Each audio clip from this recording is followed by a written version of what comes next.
a few minutes here with the next keynote speech with Professor Yu Li. But I think we just 3 minutes so that people can stretch the legs and then we proceed. So we can raise our legs here. But can you please stop sharing your presentation, Reinhard? If you stop that. So then Professor Yu Li could just put up his presentation so we see it's working. Yeah, thanks Eric for sharing. Thank you. See you all later. Thank you. Can you try to see if you can get your presentation up? Yeah, let me see. Yes. I will stretch my legs. Meanwhile.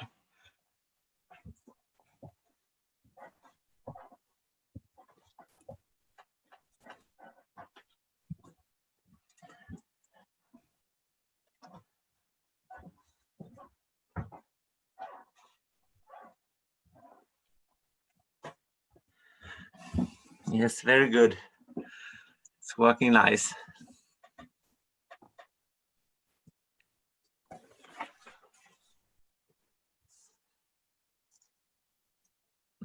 We're having at our work some small lady who is telling us what things we should do during 1 minute of exercise. You should bend your legs and stretch your arms and all these type of things.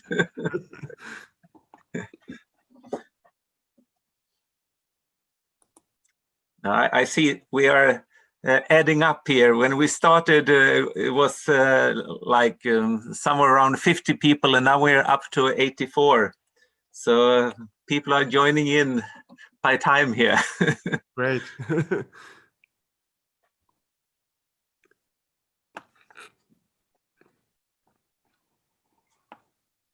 Yeah, we have 1 minute until it's 3 o'clock.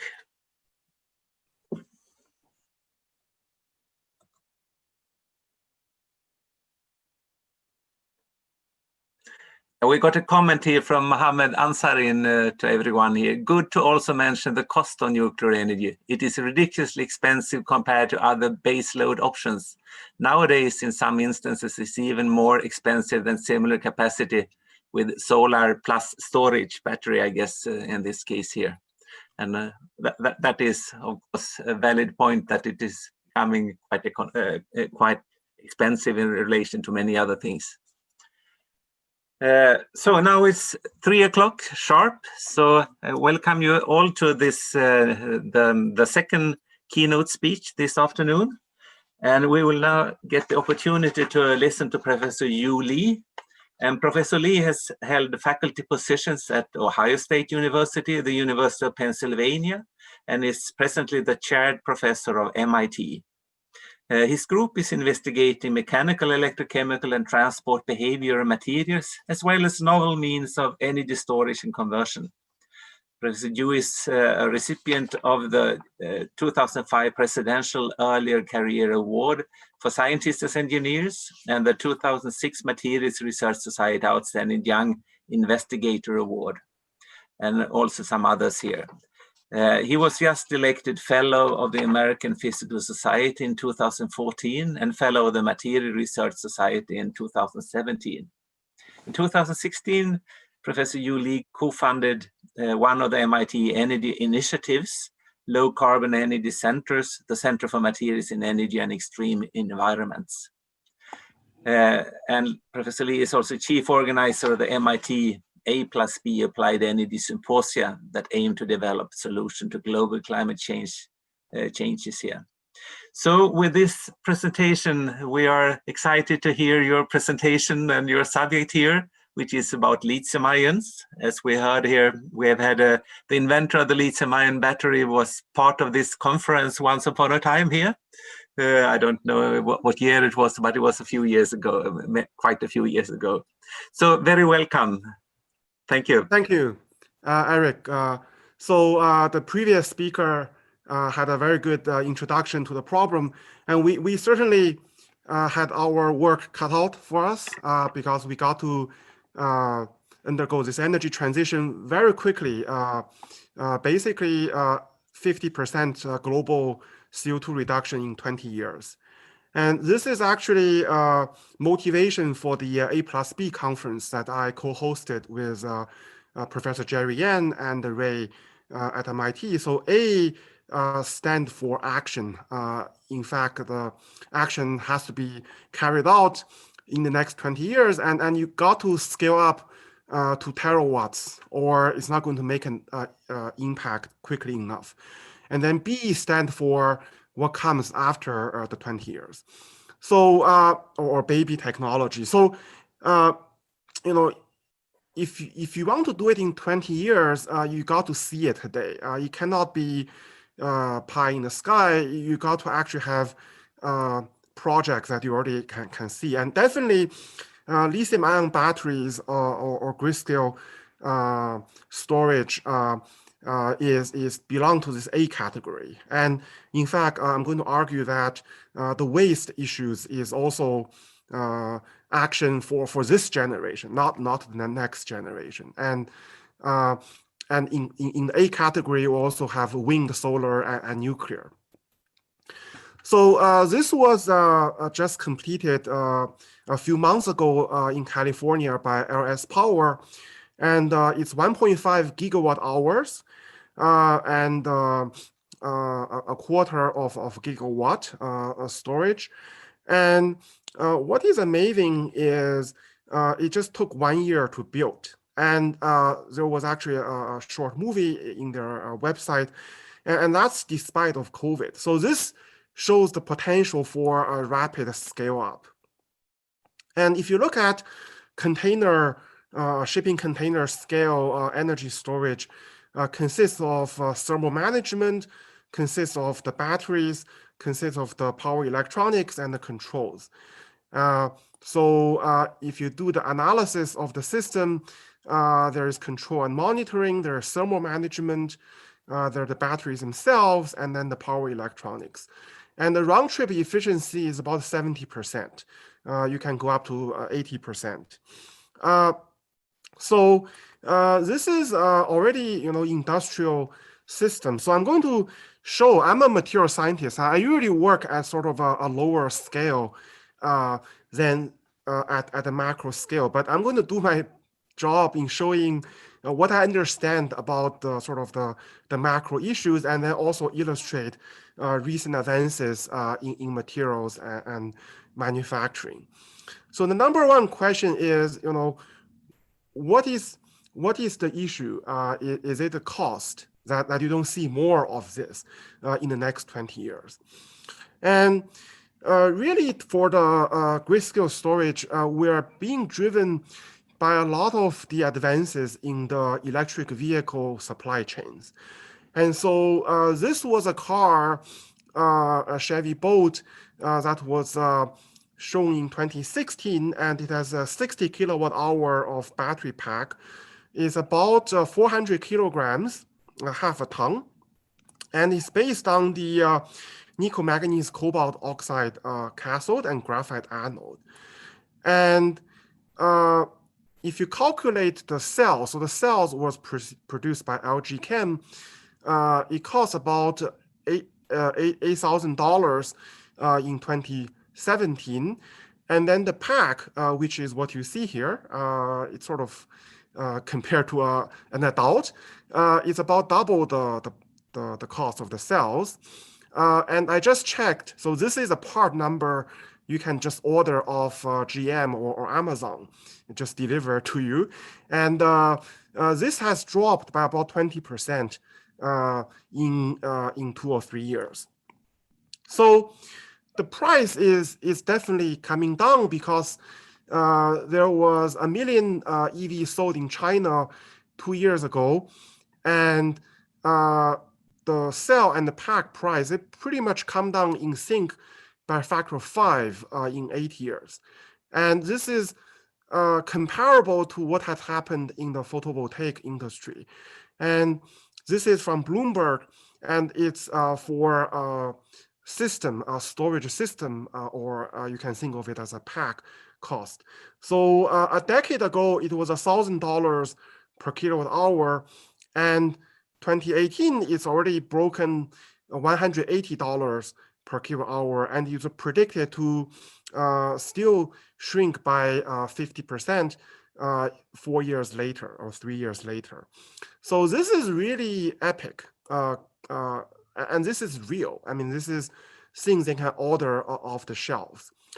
And there's a recent paper from Imperial College that compared 9 different stationary energy storage technologies, from pumped hydro to compressed air to flywheels to flow batteries, and for different power system scenarios. And it turns out that lithium-ion is likely the most competitive in this levelized cost of storage by 2030. So it's basically this red color here. And if you are wanting to do seasonal storage, this number 7 is hydrogen, perhaps by 2040. If it is primary response, so very rapid, tens of minutes of response and very high frequency, then it may be a flywheel. But in almost all the application scenarios, lithium-ion would beat the next cheapest option by as much as 80% to 10%, up to about 10 hours of storage.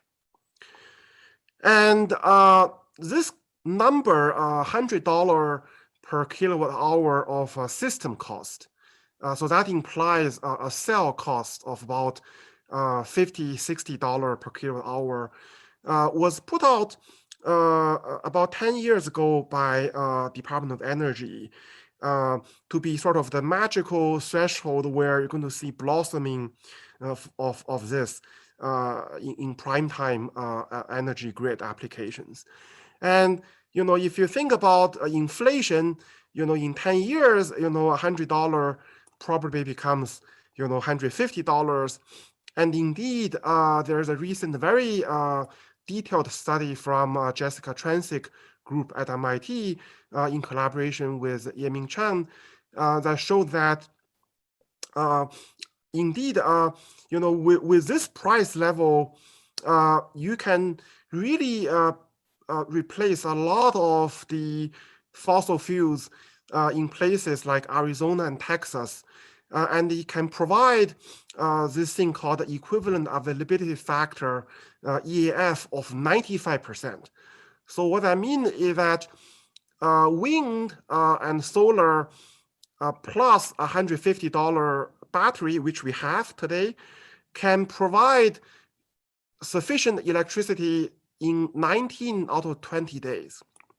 Okay, so there will be this rare event. So 1 out of 20 days where there's just not enough energy, where you got to use something else. But we can basically, so what this means is that we can basically mothball, not demolish, because that actually doesn't make sense to demolish our fossil fuel power stations. But we're just going to not use them and only use them as this emergency diesel generator. And I live in Boston, and occasionally you have this snowstorm, that blows out the electrical grid, and you have to use this dirty diesel. So the story is basically that we can go today 95% renewable plus battery and 5% fossil fuel. And this is what we want, right? I mean, we want to mothball our fossil fuel power stations because they give off CO2. So we're here already, right? So what's the problem? Now, a few years ago, there is this concern about cycle life. So the idea is, it's not the capital expenditure, but the maintenance, because how long can you use these batteries? So I'm going to argue that with the recent advances in technology, such as pre-lithiation and the better electrolyte, this is actually not a real problem. Already, similar, driven by the electric vehicle industry, we have demonstrations of a deep charge discharge of 7,000 cycles already a few years ago, and now people are advertising these numbers, although they are not necessarily very deep charge discharge. So with development of technology such as ultra-thin lithium foil, so this is a collaboration between my group and the Tongji University, where we can manufacture very thin 4-micron sized lithium foils, which is also very air stable, so they don't require stringent handling requirements, and you just mechanically press them onto graphite anode, and once this very thin lithium foil is kind of absorbed by the graphite, it turns into this gold color. You can demonstrate this can basically provide excess lithium for the anode to compensate for the so-called Coulombic inefficiency loss over long time cycling. And right away, this can prolong the cycle life by 5,000, 10,000 cycles. So technologies are available today to really make cycle life economic. So something like 20,000 cycles is definitely achievable. So then, the question is, can we scale up the production quickly enough? Because remember, everything has to be done in the A category in 20 years. Is there enough of lithium or cobalt or copper or nickel resource? So it is absolutely true that the amount of work that you need to do to even make 1/2 a ton battery is tremendous. So it turns out that you need to move about more than 200 tons of earth just to make that 1/2 a ton EV battery that you saw. And there's a recent paper in Nature Communications that shows, looking at the supply of lithium minerals based on land-based minerals, brine, and also seawater. So the basic conclusion is there is enough lithium out there to support rapid scale up. In this case, it's for the transportation industry. The storage industry, you can think, is a few times bigger than this.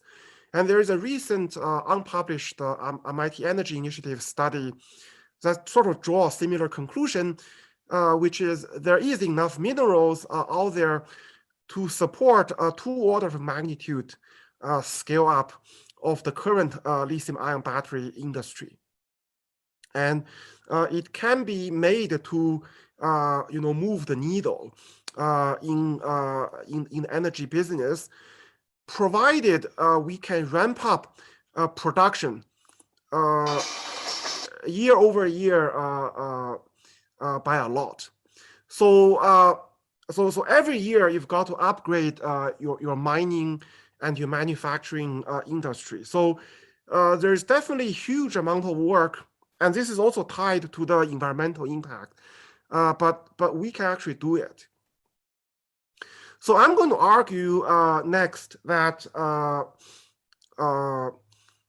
what really is the problem is actually some hard engineering problems.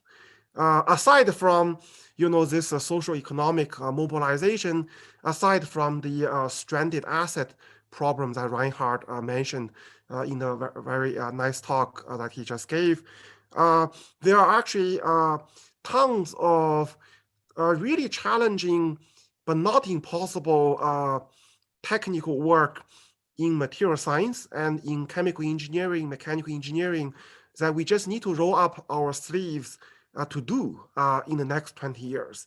They're doable. It's feasible. We can make it, but it's just tons of work. So I'm going to argue that fire safety and recycling are the main problems. So the first issue of fire safety. So just in South Korea alone, in 3 years, there were more than 20 fire accidents. And there was also a very famous one in Arizona in the United States where firefighters got hurt. And if you look at the causes of these accidents, not all of them actually due to battery defects. A lot of them actually related to the battery management systems and also power electronics. So I'm going to talk about this next. So just to sort of give you an impression of how dangerous the battery is, this is just one unfortunate guy who had an electronic cigarette in his pocket, and the battery we're talking about is just this big. So there was a short, and he sort of just burns like a rocket. And what is in the battery are these liquid electrolytes, these organic solvents, which are have a high vapor pressure. So at the final stage of that rocket, you see basically this liquid electrolyte that just comes out as a rocket. But in fact, the battery in the cathode, these metal oxides, they actually have excess oxidants. And so mixed with these reducing fuels, it actually doesn't need air to undergo a thermal runaway. Okay, so that's all it needs to raise the temperature. So this is thermal runaway, you know, for that's for small battery, but this is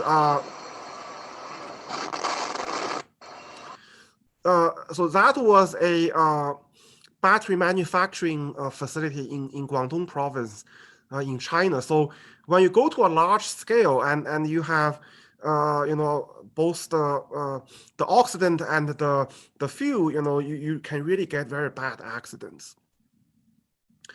So this electrolyte is one of the key factors for safety, and also it is key for the cycle life. So there is this thing called the Coulombic inefficiency. So if you think of the cathode or the anode as a bank, this is basically the transaction cost of storing some lithium in the anode and then later extracting lithium out. So this is how much lithium you lose in the electrodes per cycle. And to be able to make grid scale storage, you need a 99.99 or more Coulombic efficiency to be able to go something like 10,000 cycles. And so this is actually even more important than the energy efficiency, because eventually the battery dies. It could just die because it ran out of cyclable lithium. So what we found in the lab is that by having additives which contains fluorine or phosphorus or sulfur, it can dramatically improve the Coulombic efficiency and can also improve the safety of the battery. So in fact, this Coulombic inefficiency almost have some kind of exponential dependence on the fluorine additives.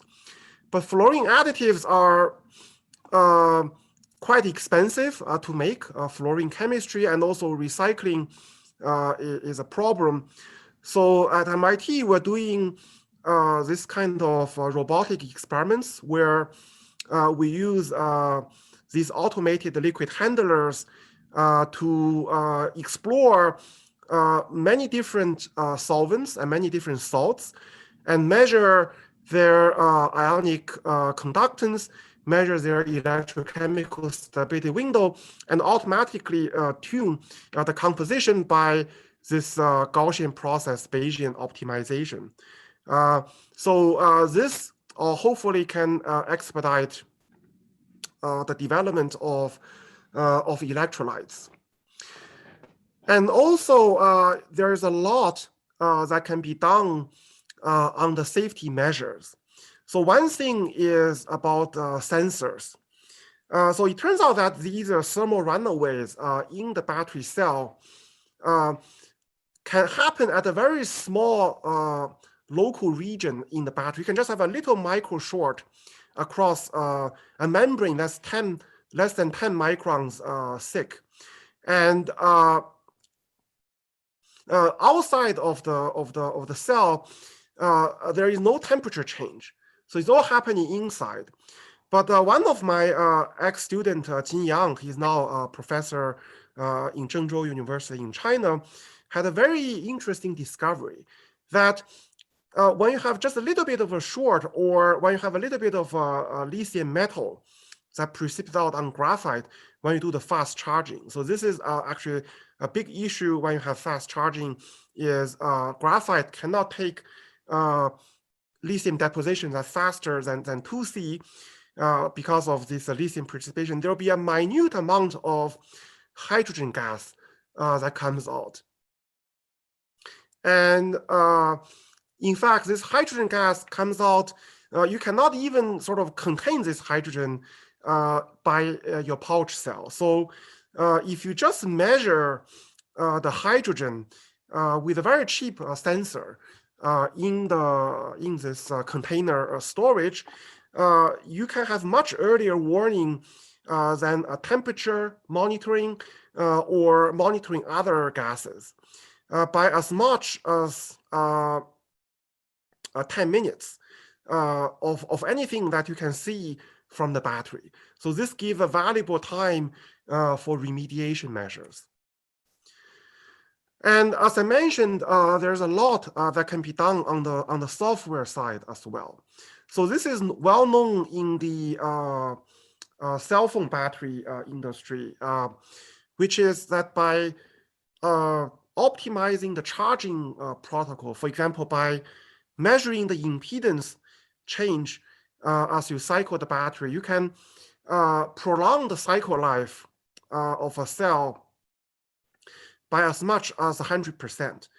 And this is tremendously useful, and you can have a much better safety battery as well, because this greatly reduces the recycling burden, because we need time to develop better recycling technologies. And also, this saves the lithium resource. So in my group, we've been collaborating with Professor Nianti Zhou and Dr. Nanchuo Chen from Taiwan on better machine learning algorithms for better state of health predictions. So by just testing the battery for a few cycles, even just one cycle, we show that we can have a very good prediction of its cycle life, whether it's 2,000 cycles or 1,000 cycles. We can predict within root mean square error of tens of cycles. And this is also very useful for battery pack manufacturing, because you can have high quality batteries which sell at a high cost, which you're promised to have a long cycle life, but you really don't know. Or you have cheaper batteries which there's no good guarantee how long the cycle life is. So this kind of quick diagnostics enables one to determine which cells to select. And we're using really very deep neural networks and modern architectures to train these machine learning algorithms. And for the first time, we're able to provide cycle by cycle prediction. It's almost like a weather forecast of the voltage capacity discharge curve, and also the energy decay curve for different batteries. And what is really amazing is that even when you have the same battery manufacturer, even the same batch of batteries, depending on their use history, they gradually would develop very different voltage responses. So the batteries, as you cycle them, would gradually go out of sync, let's say 5 years down the road or 10 years down the road. And so being able to predict these very heterogeneous voltage curves as you cycle them is tremendously useful for integrating different cells into packs and packs into ESS systems. So I've sort of argued with you that safety is number one, and then the number two is actually recycling. And in fact, recycling I consider to be the biggest challenge, because nuclear, a lot of people think nuclear have a safety risk, but and also have a nuclear waste problem, but all the energies, not just fossil fuel, but even the green energies, have a tremendous waste problem. So recently, there's a lot of good articles on the real environmental impact of green energies. And for example, this is a retired wind turbine blade. It's made out of fiberglass, and it's very, very difficult to cut it. It's very hard, and it's made out of polymers. So basically, plastic and glass fibers. Most of them nowadays are just put in the landfills because it's so difficult. It's a monster to actually recycle this. And solar energy have a huge solar waste problem. There is heavy metals, there is glass, there is plastic, and most of them today are in landfills, not necessarily in developed countries. A lot of them just goes to underdeveloped countries. So if we don't handle these green renewable generation waste, then it may actually have a worse impact than the carbon dioxide problem. So just to remind everyone that pollution is a multidimensional vector. Now, we pay a lot of attention to CO2, but the plastic problem is sort of rising up in our conscience level, because we start to have these floating plastic islands in oceans. And then we have heavy metals. A nuclear waste belongs to heavy metals category. There is aerosol pollution. There is a persistent organic waste, and so forth. So compared to lead acid batteries, where 99% of the batteries are recycled, the lithium-ion batteries are much underdeveloped, because actually the lead acid plates, they have residual value. So they have a positive value, and that drives the recycling industry. But a lot of lithium-ion batteries actually have a negative value.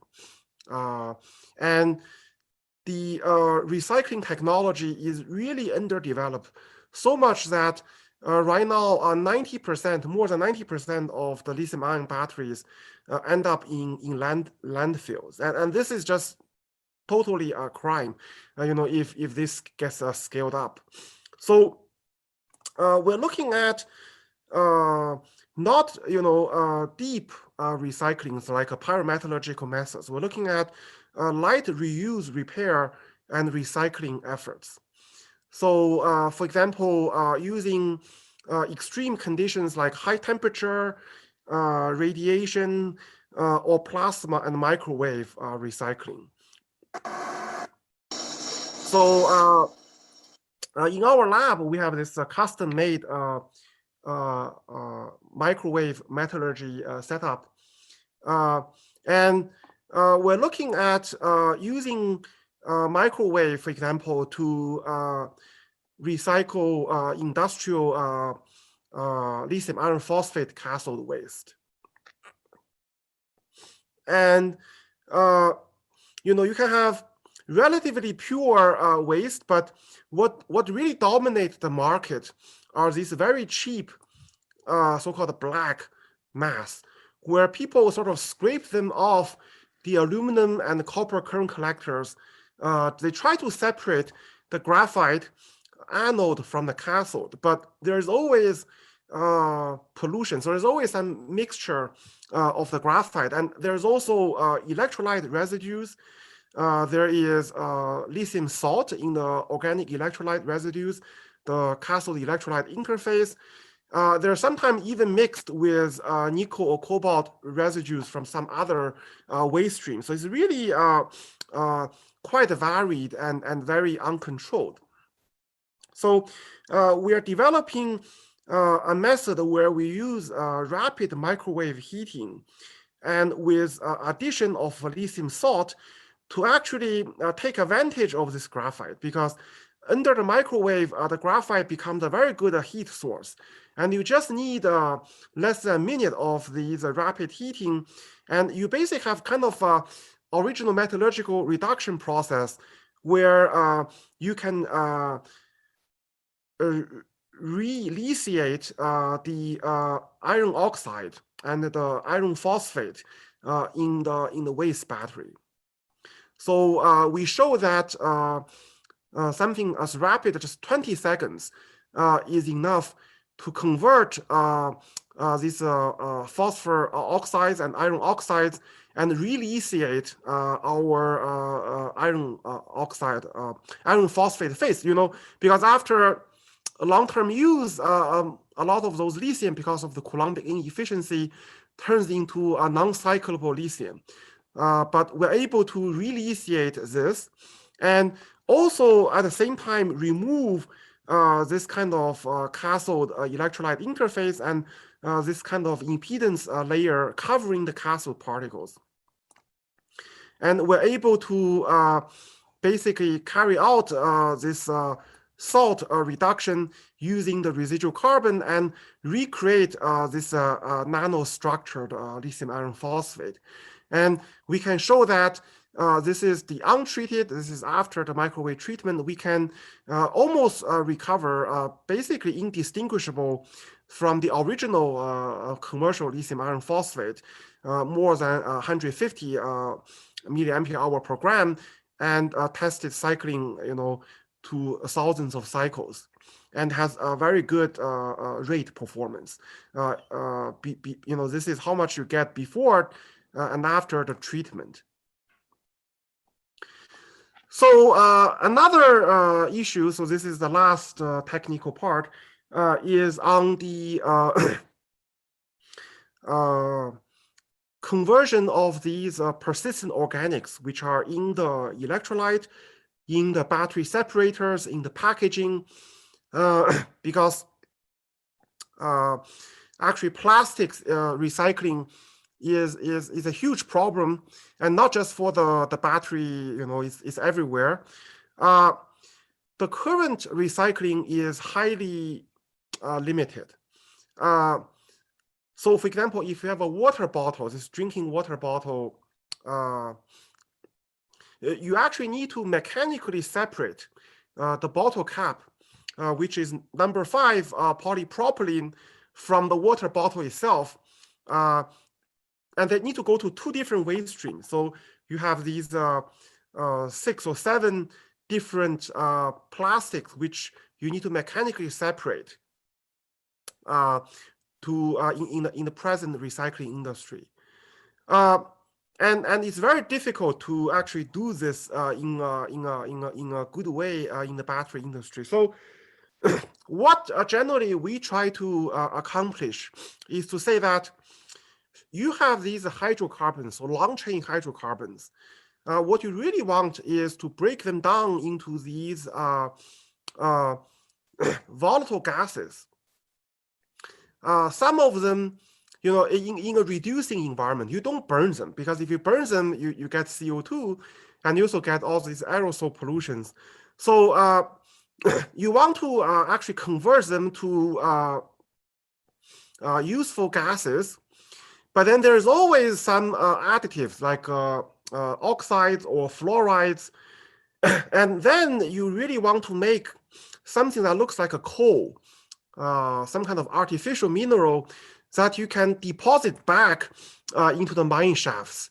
So the basic story about pollution is, we're digging things from under the ground. So we create all these holes in the ground, and then we bring them up, up on our ground level, and they're either going to the CO2 into the atmosphere, or they go into lakes or landfills or oceans, right? So, to be sort of rest in peace, you really need to convert, just like in the nuclear industry, into these kind of stable minerals, which in contact with groundwater does not leak heavy metals, and they're stable. And then you basically put these back into the ground, and that's the full cycle. So we are thinking of how to use renewable electricity and the microwave. For example, by using these initiators for electrical discharge, we can, in the microwave, induce very high temperature. So this is just a lab scale microwave, but you can see that the temperature goes up to 3000 Kelvin or higher. We actually saturated the parameter, and we are burning this PP separator, and it's a very local heating. Actually, the container, which is in a plastic bag, the plastic bag is used to collect the off gas, is just not even heated. So with this process, we're able to reduce these very diverse polymers. It can also be bio-waste, into 40% hydrogen, and then a lot of ethylene. So this is actually the main feedstock for the chemical industry, which you can reuse to make new plastics. And then there is a 10% of coking, so 10% of just carbon plus these minerals, which are aggregated on these structures, which in the future we're thinking of a flowing process, which you can crush, compress, and convert into this kind of coal-like minerals. So the big vision, I think this is probably not completely achievable in 20 years, but we should make a good effort in driving toward, and so this has both sort of A and B technologies in it, is to achieve a fully closed material circle that's only driven by electricity. And we not only have reduction of CO2 or basically negative CO2 emission, but we should also have no plastic into the ecosystem, no heavy metals. It has to be, and in particular, heavy metals like cobalt and nickel are the resources. They're not so earth abundant anyway, and no fluorine, no phosphate, because these are bad pollutants. And we can imagine a system where this renewable electricity is enabled by $90 or less kilowatt hour system cost, with the electrical cycling of 20,000 cycles. So this is like level 1 of cycling that's driven this material cycle. And then we can have a light recycling maybe 5 times, like what I showed, this microwave process, which will have a completely closed loop for lithium, for cobalt, nickel, for fluorine, phosphorus. So these are actually things which you should not release into the ecosystem. And finally, you can have a pyrometallurgical or hydrometallurgical process where essentially you can keep doing this ad infinitum. So generally there is protests saying, we, meaning A people, the adults who needs to take action in our generation, are not doing our homework, right? So the young folks have done their homework, and we haven't.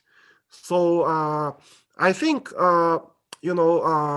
with my sort of limited experience at somewhat a lower side of the technology chain, it does not seem to be the cost.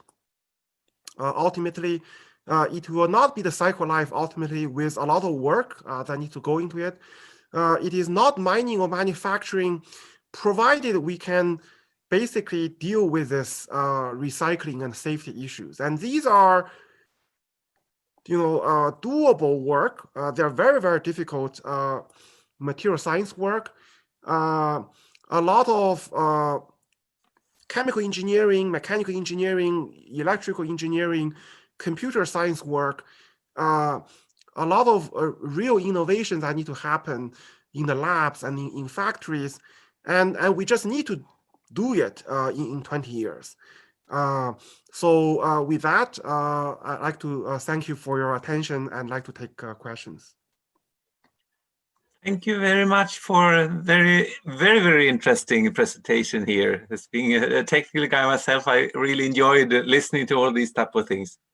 We have got a number of questions here, and but I just want to ask a few questions first on the battery. You've been talking about the lithium-ion battery. What do you say about using sodium instead of lithium, and promote more this iron phosphate instead of having the nickel cobalt complex and so on? What do you say about this change in the chemistry to be more sustainable?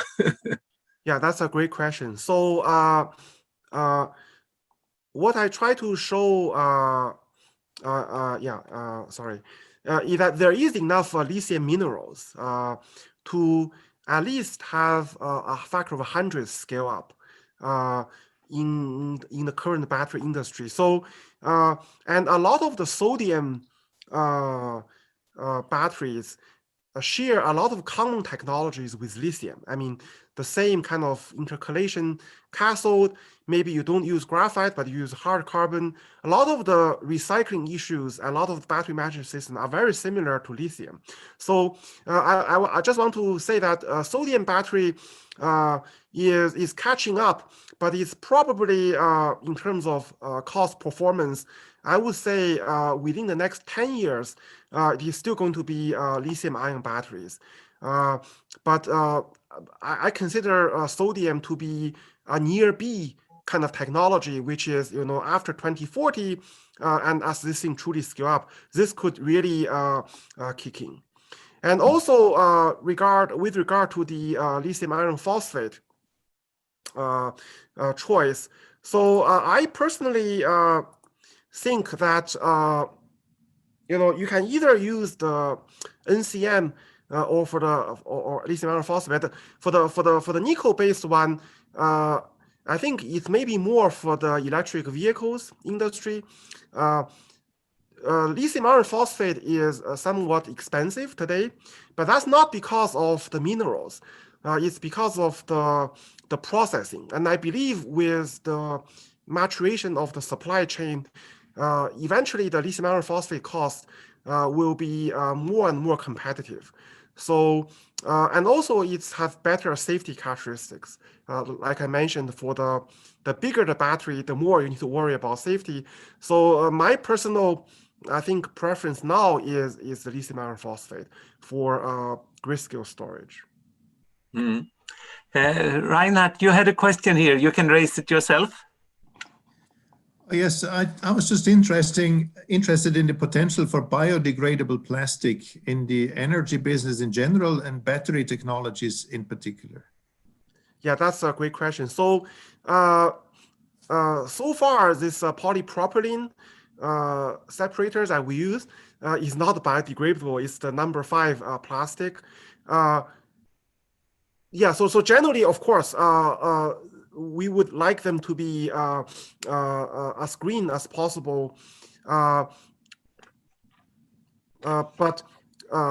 for these high performance electrolytes, a lot of them, unfortunately, based on the technology we have today, is biodegradable. So absolutely, I think the point of this A+B conference is, to do what we can in 20 years based on what we have, because we've got to actually take action. Because if we don't do it today, we're not going to make it. There's going to be ocean acidification, there is going to be irreversible damage. But then after 20 years, we can have a lot of these baby technologies. We need to nurture them today, but then after 20 years, they may be able to scale up to a terawatt scale. May I ask you've been talking about the normal batteries, if you put it that way. I know that you have been working a bit at MIT also about flow batteries. And if you have a normal battery, you are having these organic solvents. If you could have a flow battery, would it be possible, do you think, to have a mixture of like water and other solvents and then just extract the hydrogen? Because we are seeing that there is an interest of hydrogen, and the big problem today with the water is the formation of the hydrogen. But do you think it could be a possibility to make something, some usage of that hydrogen instead, and then be able to use water and then reduce the risks of fires and so on? Yes, absolutely. So the aqueous electrolyte batteries are indeed safer, and there's a lot of engineering and development work that's being done in those batteries. But what I like to say is that those may be, more like a B-type technology, and we already know enough about lithium-ion, and we can already move the needle today based on lithium-ion. So this is our kind of our currently best solution that we have, and it's already cheap enough.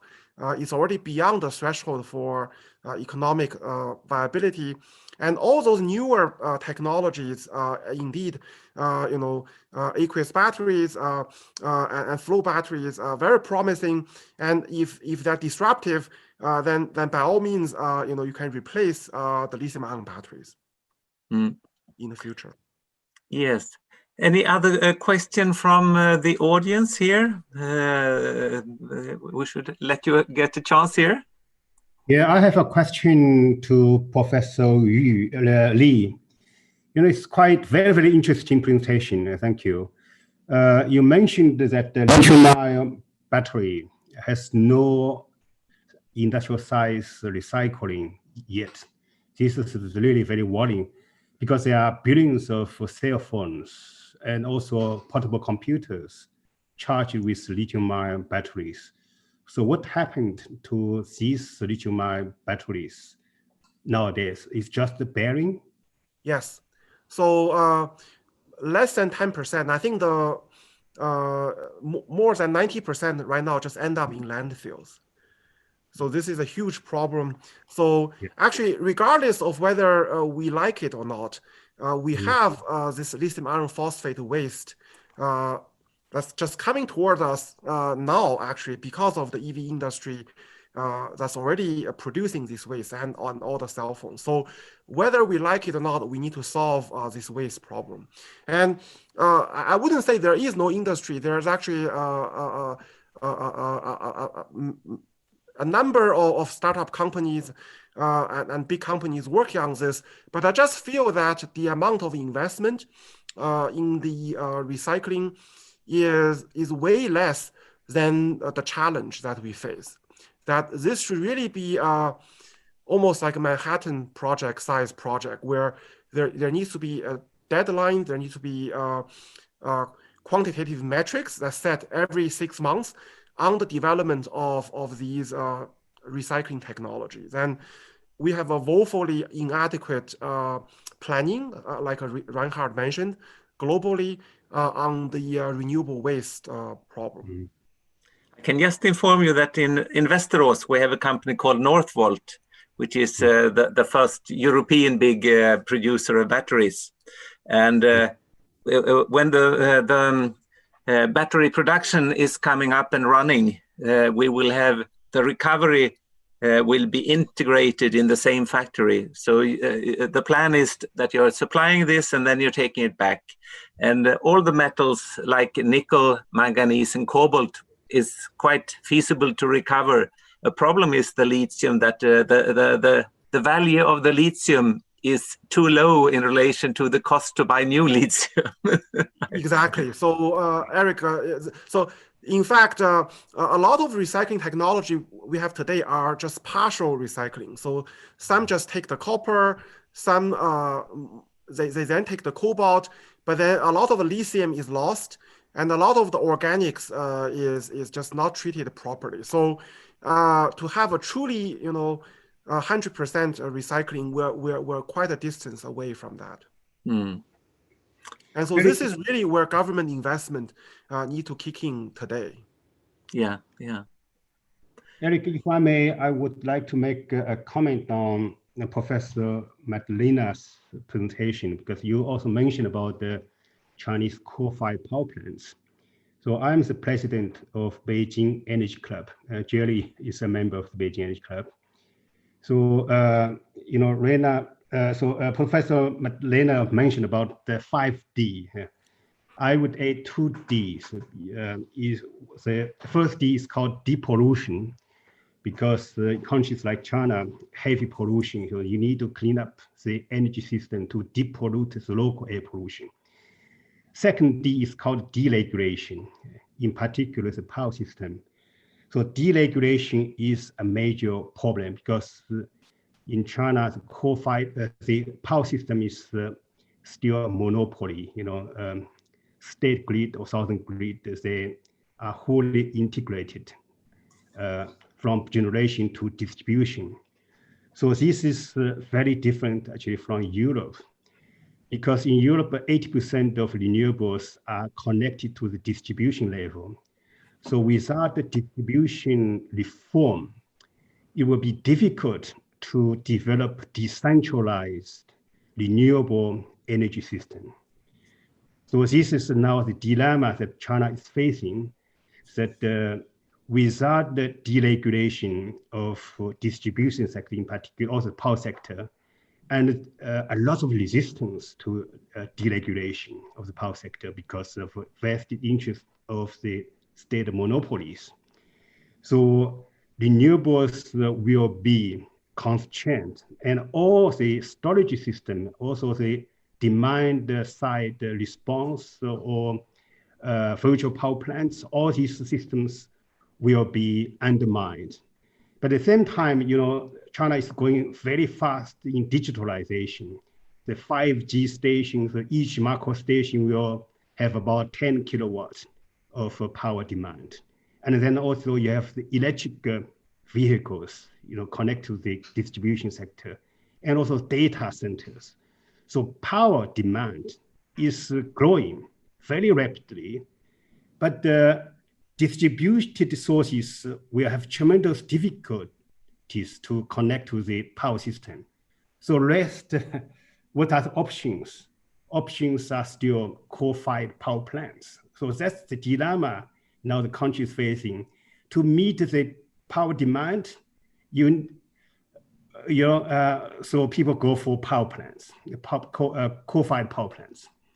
And there is another phenomenon is that China will artificially peak the demand before 2030, where Europe and Japan, other OECD countries, they peaked naturally the CO2 emission long time ago in the 1990s in particular.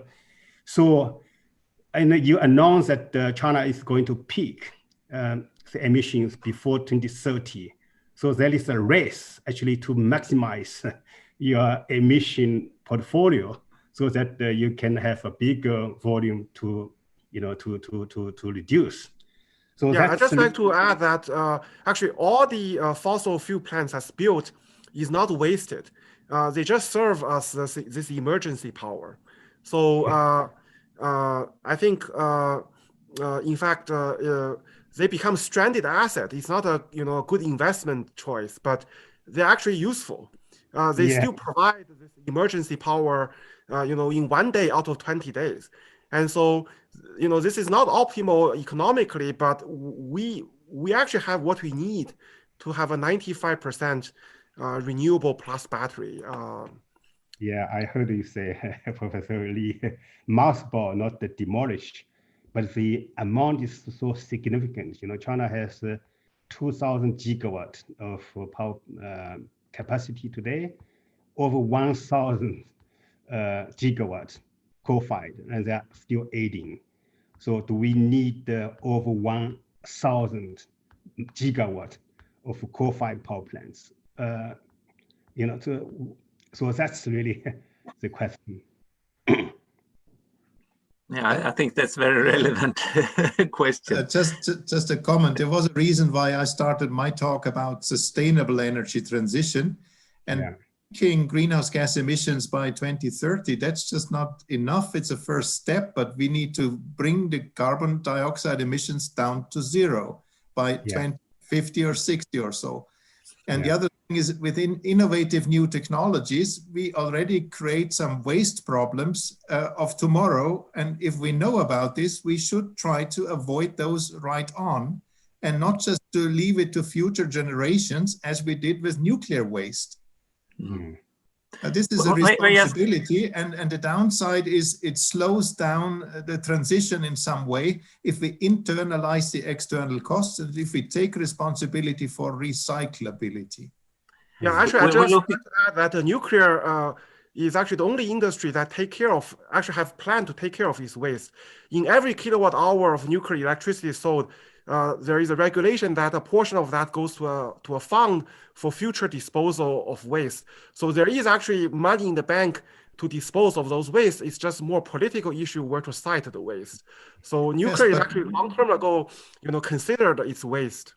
Worldwide, we have maybe 1 or 2 final waste disposal sites in operation or under construction after 70 years of using nuclear power. May I just ask another question related to this with storage? We were talking about storage could cover, renewables and storage could cover like 95% of the time, but you have another 5%, and then we said that we need to have this dirty power during those time periods. Then the question is, we have a possibility with shifting load. The load, not everything is needed all the time. Quite a lot is, you could shift the load. If you try to look for that perspective, because we were looking for wind power in Denmark, and we saw the demand for power in southern Sweden, which are integrated in very many ways. And we saw that 70% of the, if we could just move the load with roughly 6 to 10 hours, we could take away 70% of the difference. And this was just by changing from day to night or something like that. Have you been considering something like that? Could we cover the other 5% in that way? Yeah, I'm not an economist, so load shifting and also improve the transmission. This could really even reduce this 5%. But my understanding is you cannot go to zero. I mean, you always have these, let's say, months-long weathers where there's just no wind, and even in Texas you can have a month where there just happen to be very cold and no sunshine. So you still have to have this as a backup power. But we have these. I mean, these are already built, so we don't need to. Why should we demolish them? We should not demolish these assets. It's just that we don't use them in most of the days. But just like you said, Xavier Chen here, that do we need the 1,000 gigawatt? Perhaps enough with 50 gigawatt if it's well distributed. Correct. We don't need to build that big. So maybe instead of 15 terawatt, we need 10 terawatt or something like that. Yeah. No, I think now we have come to 4 o'clock. So perhaps it's time to close this session. If there is not someone who has a very urgent, we see here at the chat if we had anything more. No, I think No, it was no more questions there. So then I will thank you very much, and I include both Reinhard and Madeleine and Julie here. Were very interesting, both your presentations covering similar topics, but from very different perspectives. And I think it was a very good complement with those two. So I appreciate very much this afternoon, and I thank you very, very much. And was it possible to, in some way, download your presentations? I guess, Professor Yen, can you tell where can we get the presentations from? From what site? I received the version because Richard, you are going to modify a little bit, right? So we will receive tomorrow. Then we will have the version. We will upload the website. We will inform all participants where Very you good. can. Okay, I'll try to provide it till tomorrow. Yeah. Excellent. So thank you very much, and have a good evening. At least here in Europe, we're having evening now soon. I'm not sure. Some of you are already have a night, and some are only in the morning. So thank you very much, and have a good day. I look forward Thanks. to seeing you next year. I'm in Thailand. Yeah, next year we try to meet in Bangkok. Very good. Sounds Really, good. I have a word with you, Really. Ye Jiao, Yes. can I have a word with you? Yeah, sure. Yeah. Bye, everybody. We can. Okay. Yeah. Good. See you. Bye. Maybe if we want to, we can, because there are so many people. No, we wait for a while, but they will open to on WeChat or have I not? Yeah, WeChat is fine too. Yeah. Okay, let me sign off and call you on WeChat. Yeah. Very good. Okay. Good. See you. Bye.